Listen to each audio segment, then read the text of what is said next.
We are back. How have you been? If you are here, you are super duper early on this journey. I have to do my chewing gum away. Choices. Welcome. Before we start, I'm not a teacher. I'm not a guru. I am God. No, joking. I am a transmitter, I am a decoder, and I'm a master student of life. This became one of many forms in which I ceremonize my life experience so you can find your own answers through witnessing me without it being about me. This episode is not only about making choices, but also about the invisible cost of not choosing. The leaking of your identity, your desires, your real dreams, and your God-given power. Because when the only thing more consistent than your procrastination is your resistance to actually choose different, then we have a couple of things to unpack. So let's get into it. Everybody get No. Let's get it. Before we really get into it, this is part 3 of a 7-part series. And with that comes one promise. And that is that I will do everything within my power to make sure that this series will be the only thing you need to completely turn your life around. You won't need any other self-help anymore. That's my promise. It's a big one. That's my promise, with only one condition, and that is that you actually apply the things to your life. Integrate. Watch the series as much as needed, back to back. Because often we need more reminders than new information, because new information at the wrong time puts us back in time. One step at a time. Integrate. That is where everything changes. As per usual, let's do a little dive into my inner space before we move on. I've always had this feeling that I had to experience everything myself, let it move through me, break me open, transform me in the deepest parts of who I am. That was just the way I learned. That is the way I learn. But with that, I've lived through experiences and things that most people cannot even imagine. As a result of that, the first big decision that I had to make in my life was when I was only 11 years old. There were always a lot of men in the house and my mother was using drugs, and I felt everything. I saw everything. I always did. I observed. And one time I figured that they were smoking crack. And, oh, this is crazy. Am I really sharing this? Oh my God. It is what it is. I observed and I figured that it was crack. And I did a little research on how to smoke it before stealing it and locking myself up in the barn for a little adventure.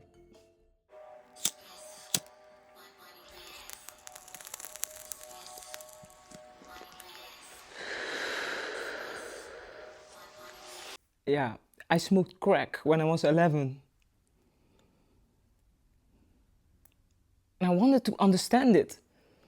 What happened after is for another story. But what I can tell you is that at that moment, I could have thrown my whole life away. But I had seen more than enough examples of where that road leads. And that's why we need contrast. Not everyone is here to make the right decisions or choices. Some people are here to show you what happens if you don't. Don't judge them, be thankful for them, because they are the reason that we don't always have to make the bad choices ourselves. I truly think, believe, feel that moment changed my brain chemistry. Because after that high, everything felt even more darker, hopeless, dull, senseless. And it definitely didn't contribute to my addiction sensitivity throughout my life. After that high, everything felt flat. What a trickster. Never, ever touch that. But I don't have to tell you that. But still in that moment and later on, I had a choice to fall in it again or to reject it with my entire being. And I choose the latter because I never, ever, ever touched crack in my life again. Ever. Because in my spirit, I knew if I would go down that path, my story would end there. That is the importance of decision making. One decision can destroy your whole life, and one decision can save it or change it for the better. Later, I realized myself, when it comes to addiction and using substances, that if you don't really want to be here, it only seems reasonable to dissociate from the body, to numb, to escape. Because a lot of people say they are committed to life, they want to live, but are you really committed to life? I wasn't for the longest.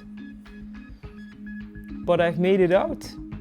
And no one ever choosing me taught me one thing, and that is how to choose myself. And you should too.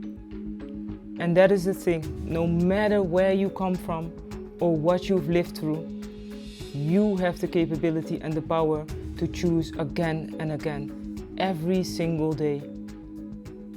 Every single day.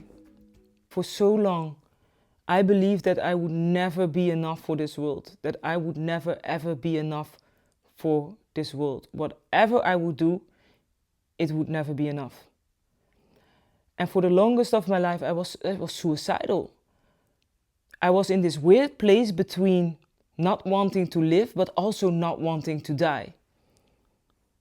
And I've thought about it many times and I've made plans for it, but something in my soul always kept me away from it because I felt there was something to finish. There was something to finish. There was something more.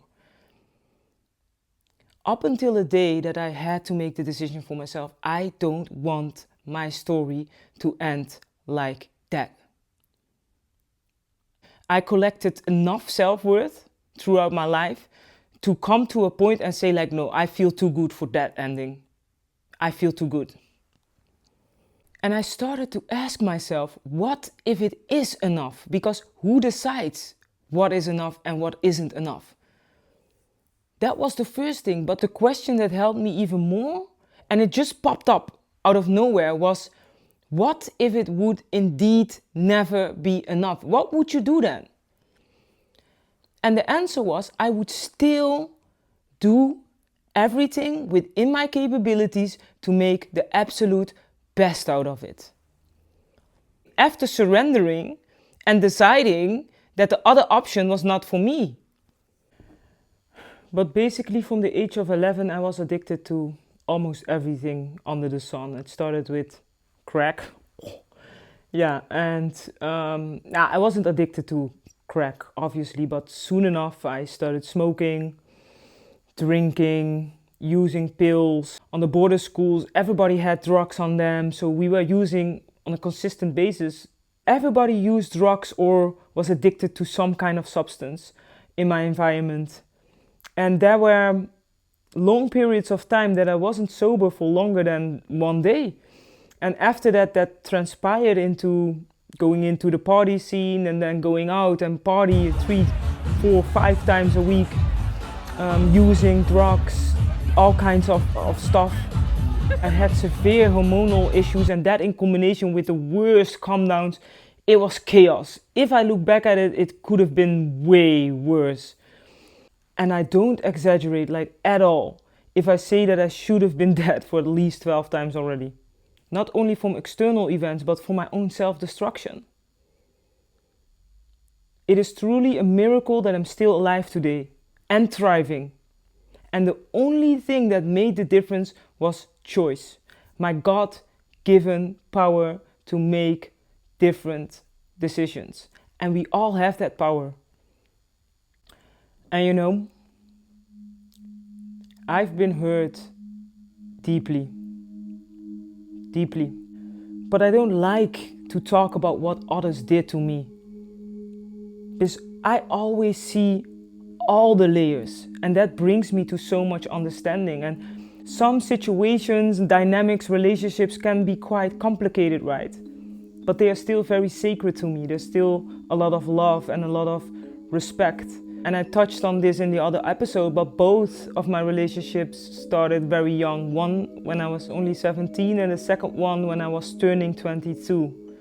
And that relationship lasted longer than most relationships ever will. So we were basically growing up together, being young and wild and searching, whatever. Back then, I wasn't always the best partner. I couldn't be the best partner because I had so many weight that I was carrying. If you ask me if I would date myself back then, I don't think so. I don't think so. But today, I would stand outside in the rain with a boombox and 2,000 of my favorite flowers. Because I made the decision to change the things that weren't acceptable within me. Because I always take full responsibility to move forward in integrity and to clean things up where needed. To look at myself honestly, instead of blaming everyone who hurt me. We always need to have the capability to look at ourselves honestly. And no matter the reason, where did we hurt other people as a result of that? Because it always goes both ways. We are inherently sinners, and I don't mean it in a religious way, but in missing the mark, because that is literally what it means. To sin means to miss the mark. It is disalignment from God, from truth, from the self. And after a lifelong of being so hard on myself for where I missed the mark, I've learned to hold myself with compassion while still being brutally honest towards myself about everything. And from that space, I took the responsibility to choose differently. I could have stayed in victimhood. I had severe attachment issues, trauma, fear, addiction. And when I finally found what I was looking for my whole life, love, I sabotaged it. I didn't trust it. I was constantly pushing it away. I was the romantic lover girl type. I loved. But back then, only the idea of it in my head. Because in reality, I was scared shit of it. I was extremely scared of it. Because I didn't believe that anyone could ever love me. Because no one ever did. Not my family, not my parents, no one. Or worse, everybody left me. When I was a kid, I was treated like I had no feelings at all. So after a while, I turned them off.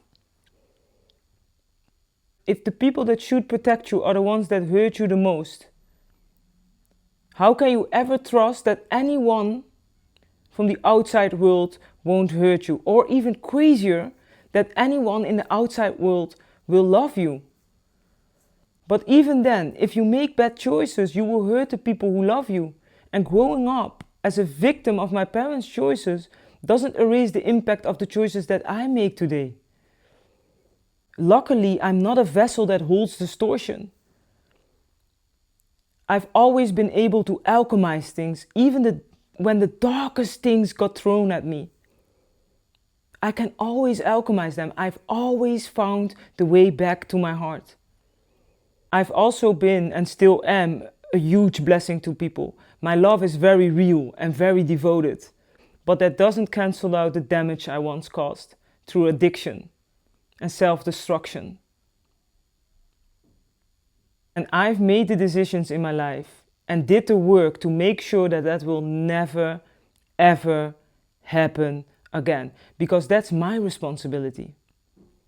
And now I can truly say that I've beat all addictions.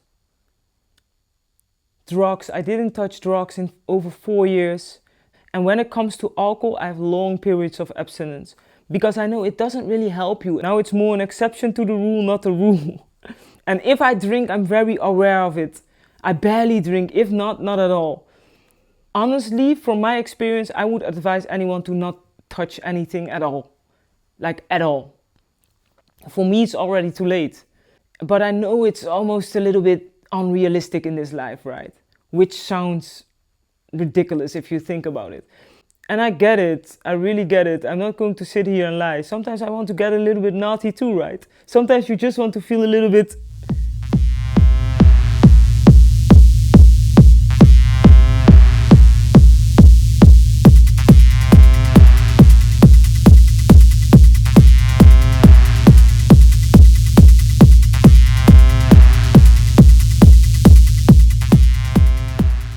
You know, I'm a traveler.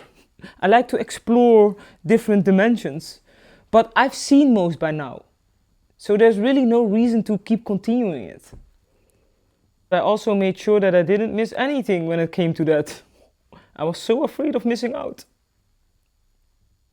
So it's not that I didn't have more than enough. Now for me, it's almost as if it's the other way around. If I take substances, it is as if I come down from the high of life. The life force I was once searching for in substances now got robbed away when I used them. That's how it feels. And I always question, is it worth how my body and my mind feels afterwards? In the end, I was just letting myself experiencing the consequences of my choices and how it felt afterwards. That was leading me to the intrinsic motivation of wanting to look out for myself more and wanting to become way more conscious and aware around what I put into my body. On top of that, when you get into a relationship with your mission and your devotion, your decisions become way more prominent. You cannot get away with being reckless anymore. I've always wanted to become better. No matter what happened to me, I've always worked my absolute ass off to become a better person. I had like 0.0001% chance to be in the position that I am right now. And I made it work only with the decisions that I've made. So no matter what, keep making the right decisions. Keep making the difficult decisions until they didn't feel difficult anymore. Therefore, I don't want to focus on what has been done to me. I want to focus on what was my role in it and how I want to move forward from now. Just know, a choice is nothing more than a moment in time. You are allowed to grow. You are allowed to change. You are allowed to change your mind. You are allowed to become something new, someone new. Or better said, return to the self. Because when it comes to me, my core always has been soft and loving. But somewhere along the way, I felt like I needed to hide that because it didn't feel safe to be that. And I found a way back to myself because I made aligned decisions. I have so much love and reverence for creation, for people. Our success must not be measured in the things that we have or money, but in how deeply our life reflects our actual desires and in how deeply others feel seen, loved and safe in our presence. Like really safe. That is what I give, that is why I live for, and I choose to only accept the same energy around me. Because I don't want to be around people that feel judged or small by me just being me and making my own decisions. Those people feel as if you are a threat just because you start to make better decisions for yourself. And they will always feel judged or less than you because your presence illuminates the parts of their life that they are still hiding behind smoke and mirrors. With the only result that you will constantly feel rejected by those people. But they don't reject you, they reject the person that they have to become to be in your presence. Because they know you hold them to a higher standard.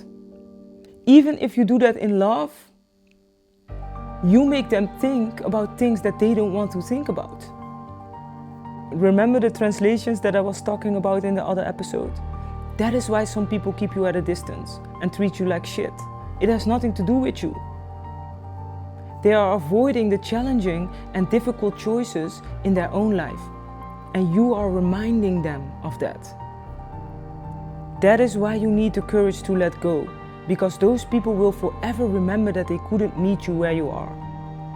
And that the bond has broken because they refuse to face their own integrity gap. So what are the costs of not making the right decisions or not making decisions at all? Well, first of all, if you don't make them, life will make them for you. If we keep excavating, processing, analyzing, getting more information without integration, escaping, it is a train of mental brain farts. It's emotional addiction. We will never arrive anywhere. It's not a flex when we have mastered the language of depth, but not the architecture of direction. Thinking we are being deep, but actually we are just slowing down life and not in the way we want.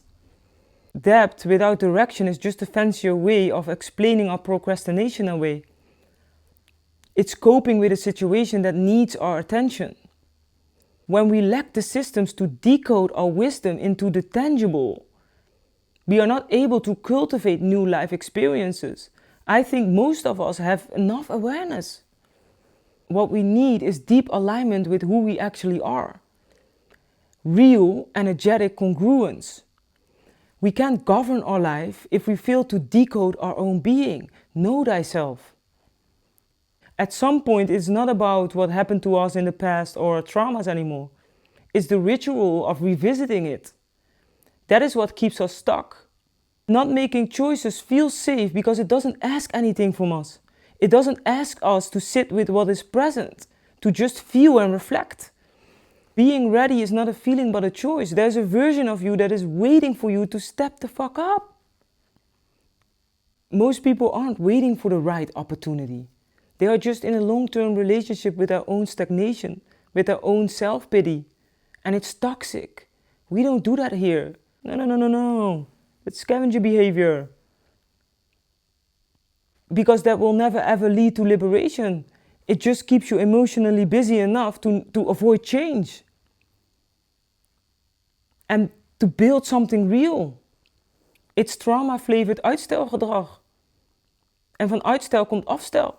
Or procrastination in English. We have to be very, very careful with that, because before we know, we are creating a world that is only about us, a very small world. But our choices affect everyone. But we are never able to see that when the world only revolves around us. I see a narcissist right now. Narcissism, that's what I see when I look at you. Everything revolves around you. No.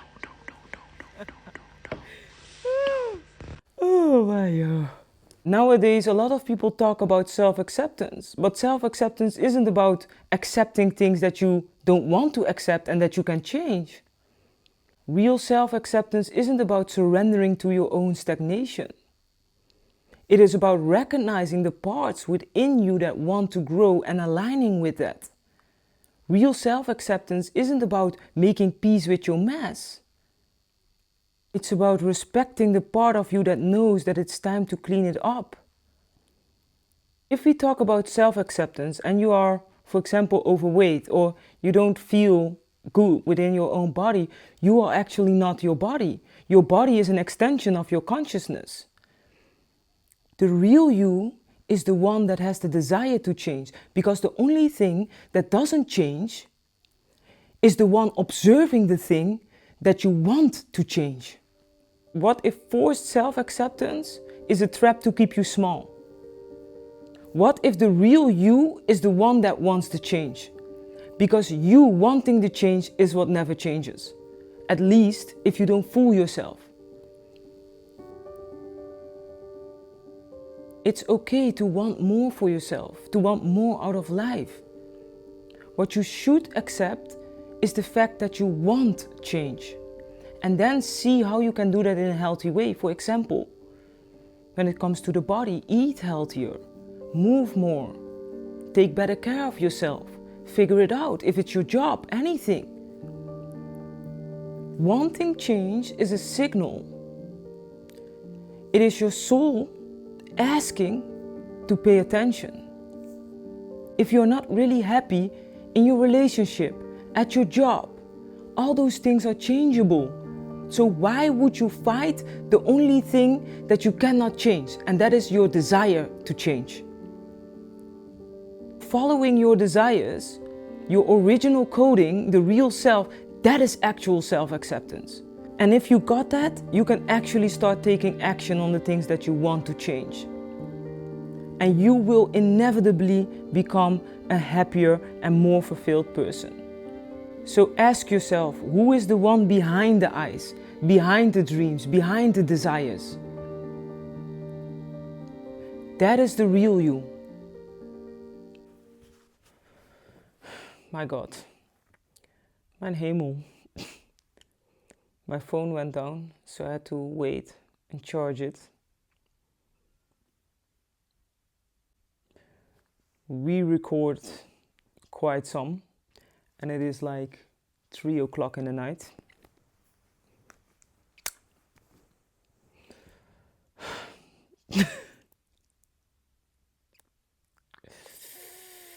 But I'm committed, and we will keep it moving.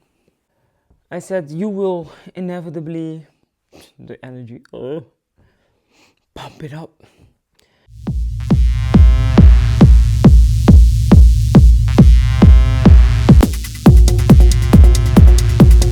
So ask yourself, who is the one behind the eyes, behind the dreams, behind the desires? You are observing yourself. The person that wants more is the real you. Self-acceptance doesn't mean you stop wanting more. It means you stop arguing with the parts within you that do.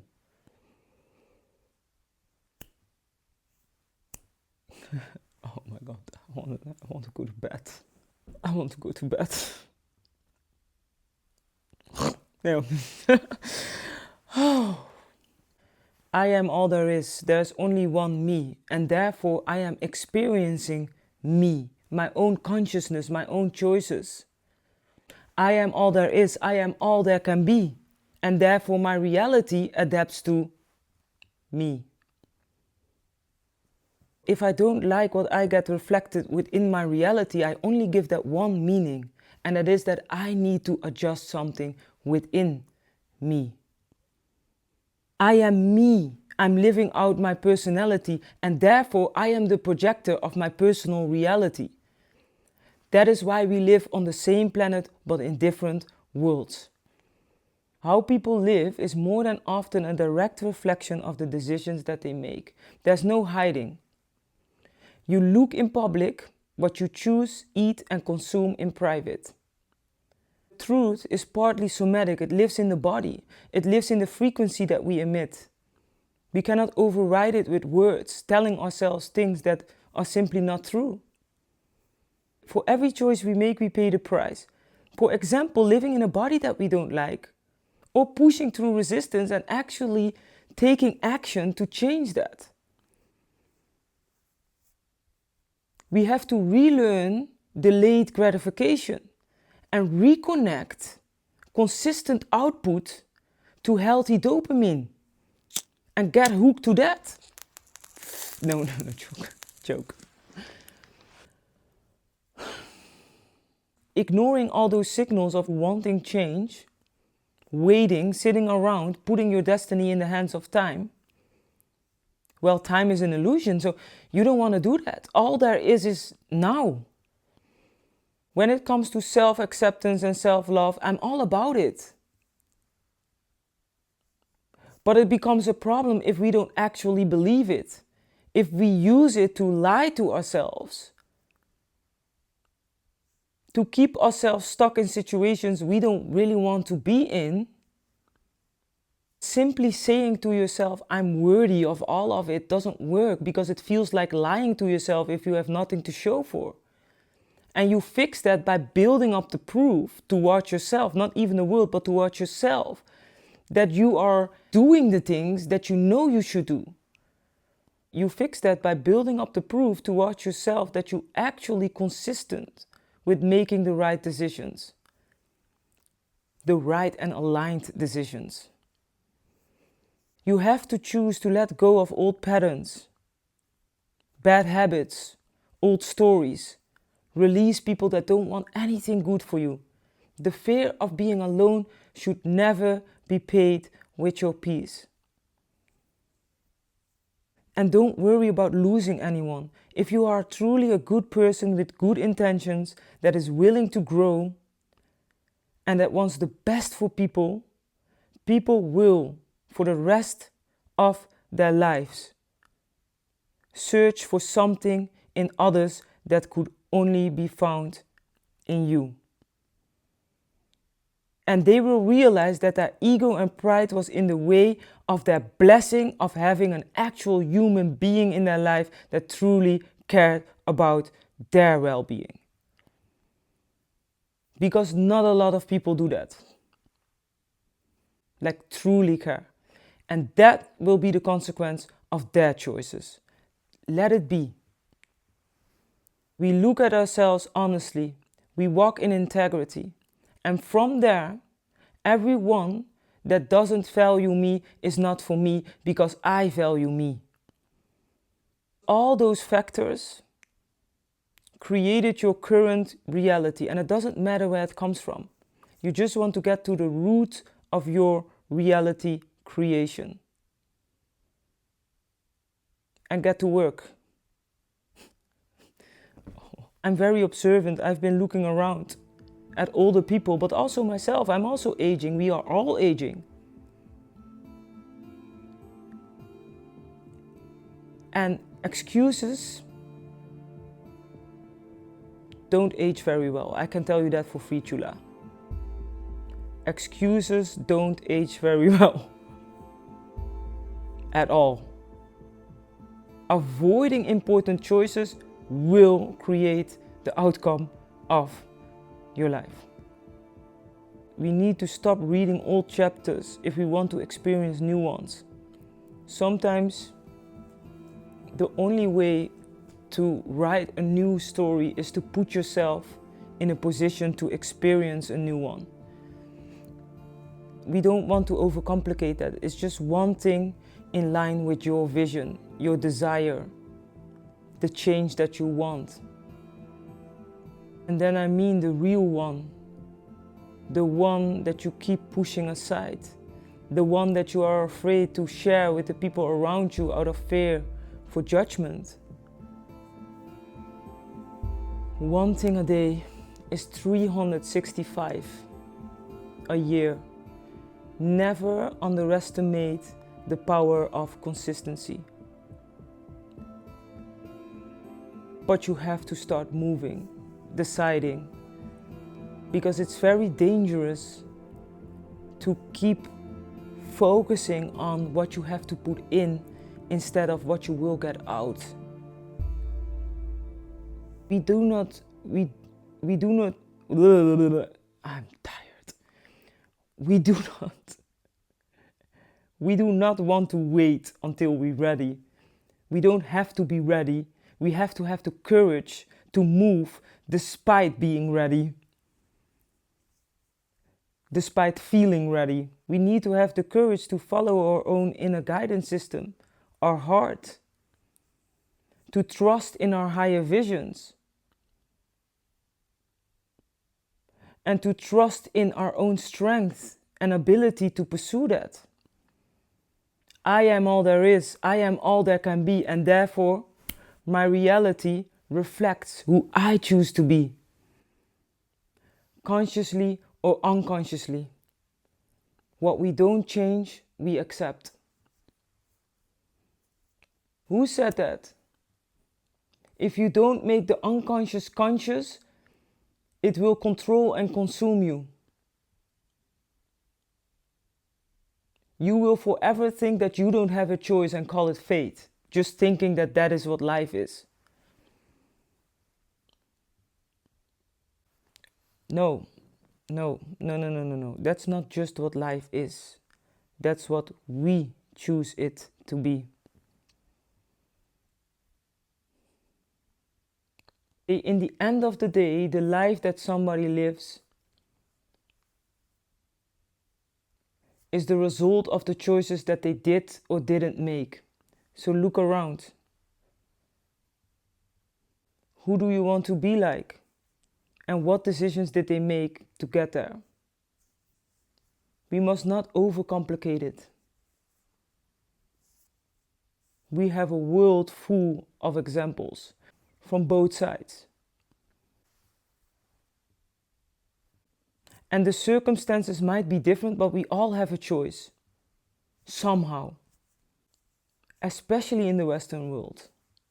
And you always have people that say like, yeah, but they have a good partner and they have good parents and they have... But just look around, just look in the world. All those things are already debunked in a sense of a lot of people went through the same situations and also made different decisions. So what differentiates you from them or us from others? Circumstances are different. But within our own circumstances, we have a choice. For example, Viktor Frankl, he's a Holocaust survivor. One of his most famous quotes is, "Anything can be taken from a man but one thing, the last of human freedom. To choose one's attitude in any given set of circumstances." He's a Holocaust survivor. I won't go too deep into that further now because most people aren't ready for that conversation. And I'm tired. No, joke. Okay, let's get the energy a little bit up.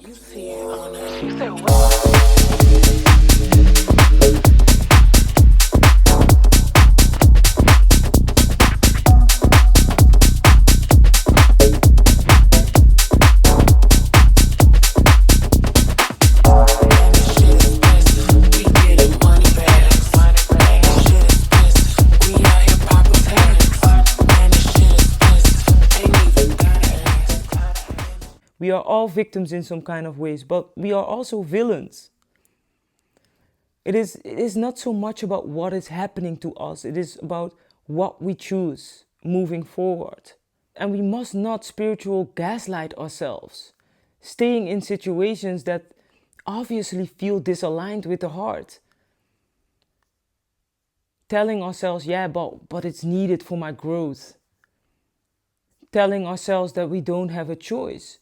The only reason that we don't have a choice is because we tell ourselves that story of not having one. If we are in a place of suffering and ignoring what we truly feel, we teach ourselves that we cannot trust our hearts. If we use reasoning and belief to spiritually gaslight ourselves to stay in situations and relationships that are not good for us,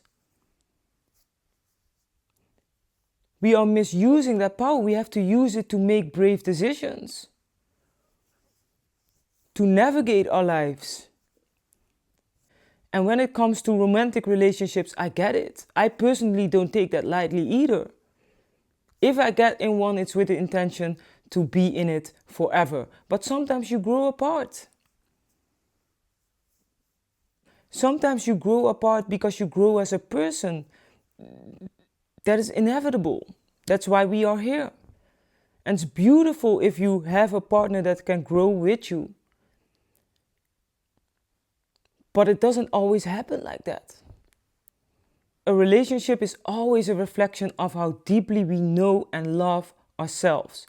And we need to let that reflection guide us into making better decisions instead of gaslighting ourselves into believing that it's good enough. While talking to others about how bad our partner is, that is the biggest form of coping. A dynamic needs two beings to exist. We need to take our power back in every area of life. And in most areas, we have to stop saying everything happens for a reason. Yeah, and one of those reasons is making the wrong decisions. We cannot always use that statement to override our own bad decision making. Because in that way, we deprive ourselves from the medicine wrong decision making carries. We use all these words and way of wording things. But it's not about what we say, but about who we are, who we choose to be, and what gets reflected back in our lives. And therefore, sometimes we have to zip it and just be still, ask ourselves, am I comfortable in my life? Am I comfortable in my relationship? Am I comfortable at my job? Am I comfortable in my friendships? Am I comfortable in my life? Reflect, be still. And know that I'm God. No joke. But that's actually not a joke. Be still and know that I'm God. Because then you can hear your inner voice, your heart, the connection to the real you.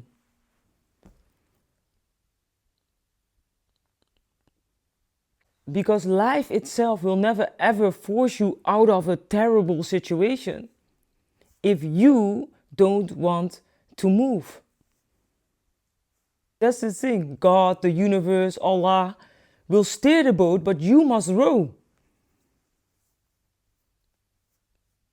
You must make the decisions. If it was really like that, everything happens for a reason, everything will arrange itself, there wouldn't be so many people that were stuck in the same loops, repeating the same things over and over again. Look around you. How many people do we see that are stuck in the same loops of suffering and pain, that are full of hate and judgment towards others? No softness, no love in their life. How many? How many are drowning in their own bitterness, gossiping, while having nothing to show for, being over the age of 50 and still blaming their parents or even their own children for everything that went wrong in their lives? Why do you think those people exist? It is the sum of the choices that they've made, nothing else. You have to realize that we are not spiritually gifted by just being aware of our patterns. We become powerful again when we start acting like we are done with them. Our nervous system doesn't trust the things we say. It looks at our patterns and our history of choices that we've made. It doesn't trust us and our dreams while consistently making choices that are out of alignment with our heart and soul. There's nothing deep about endlessly exploring ourselves without a clear direction. Like, what are we? Dora final boss. Last time I checked, there weren't any trophies for being Dora, spiritual Dora, explorer, final boss. We must explore, but we have to bring it back in the here and now to actually enhance the quality of our short lives. It's more about asking, how do I trust my own inner knowing again? And then following that. Not everything we feel needs to be deeply analyzed. We just need to stop arguing with the parts of ourselves that already know what's up. Sometimes your soul just wants to move and be. Sometimes our soul just wants to get up and do the thing. Discovering more of the self then becomes a byproduct of being deeply alive. We must stop saying that we don't understand, we don't know, we are confused, to avoid accountability, because then it becomes a weapon against the self. Saying I'm confused or I don't understand or I don't know can be a defensive shield. Often when we say that, what we actually mean is, I don't want to deal with what that understanding would make me feel. I don't want to deal with what that understanding would make me realize. And you don't have to know everything at once. Just making one important decision can get everything moving. A parked car gets nowhere. A moving car can be redirected on the way.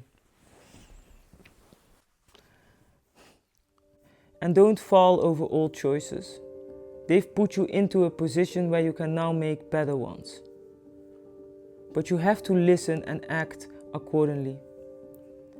Free your inner child. Choose joy again. Everything that you know now is useful. Use it. Allow yourself to have a full human experience. Become curious again about what you can become in the persistent pursuit of your greatest potential. Not by forcing yourself or being hard on yourself, but by being deeply committed to your deepest soul-aligned desires. So much of this comes down to self-trust, knowing yourself deeply, asking yourself the right questions, and finally being present with yourself and actually listen to what is going on in here, and then having the right tools to navigate that. That is why I've created the 5 gates. It's part of my signature work. It is a guide, so if you don't have access to work one-on-one with me, you can grab that. It is more than enough to change your life completely around. If you walk through the 5 gates and you integrate it, your life will never be the same. That's a promise.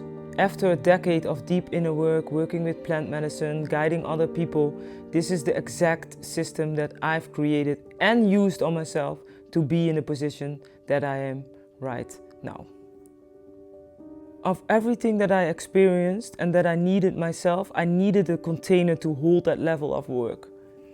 And I've put so much time and effort in making the most complex inner work simple, practical, and effective. That is what I really needed. So if you are interested in that, the link is in the description, the 5 gates. So as we come to an end, I want to say, as long as we tell ourselves that we don't have a choice, that becomes our truth. Whatever you do, at least listen to your heart, because you will never be able to think yourself out of your heart's intelligence. There's no way around it other than suffering. The biggest gifts from life, all the answers to our desires, are reserved for the people that are courageous enough to follow their heart, that are courageous enough to make the right decisions no matter what it costs them. So ask yourself, what part of me needs to die so I can actually live? Then we have came to the 3 questions. 3 questions that I want to leave you with are: question 1, where do I still blame my past, and especially my parents, for the choices that I make today? Where do I still blame my past, and especially my parents, for the choices that I make today? Question 2, what important choice do I keep postponing and why? What important choice do I keep postponing and why? Question 3, what is the one decision that I can make today or each day that will move me closer to the life I say I want? What is one decision I can make today or each day that brings me closer to the life I say I want? We can't choose the cards that we have been dealt, but we can choose how we play them. With that being said, don't take your fears too serious, choose wisely, and don't forget to play. Do we all play different rules and have different unique gifts and capabilities? Absolutely. But the chosen ones, Chula, they are not actually chosen. And the ones that look like it do because they woke the fuck up and chose themselves. That's it for now. Gaat ie wel later. Honor your inner space and carry yourself with grace. Ciao.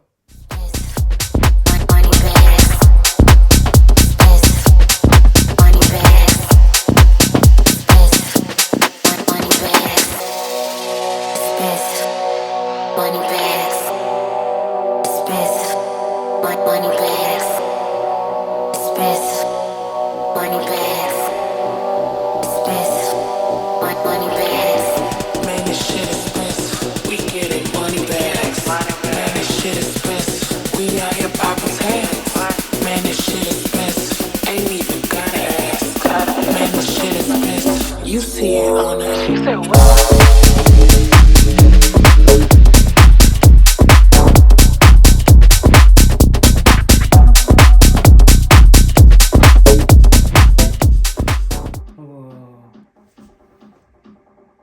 Hoe hield ik de 7 dagen vol, man? Ik ben kapot.